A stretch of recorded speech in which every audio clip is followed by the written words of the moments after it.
Welcome to Inside the Catholic Church.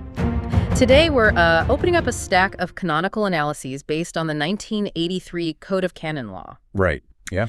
And our mission here is to objectively answer this, highly specific and heavily debated question using a totally neutral, fact-based lens. Like, can a Catholic actually incur the Church's absolute highest penalty, which is excommunication, simply by visiting a particular pilgrimage site or shrine?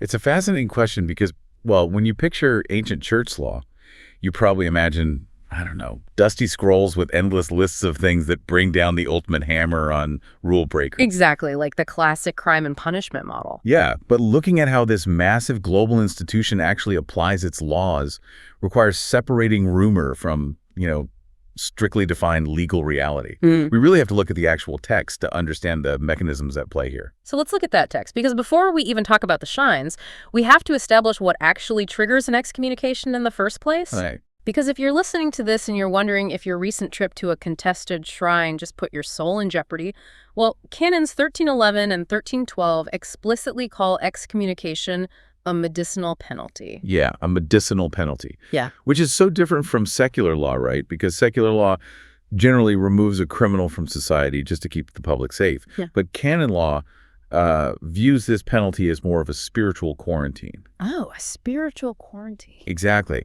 The underlying goal isn't just to lock you away. It's legally designed to force a realization that you're spiritually sick so that you'll take the cure, repent, and reconcile. Okay, so it functions a lot more like a strict medical intervention meant to heal the patient rather than, throwing them into a spiritual jail and tossing the key. Yes, precisely.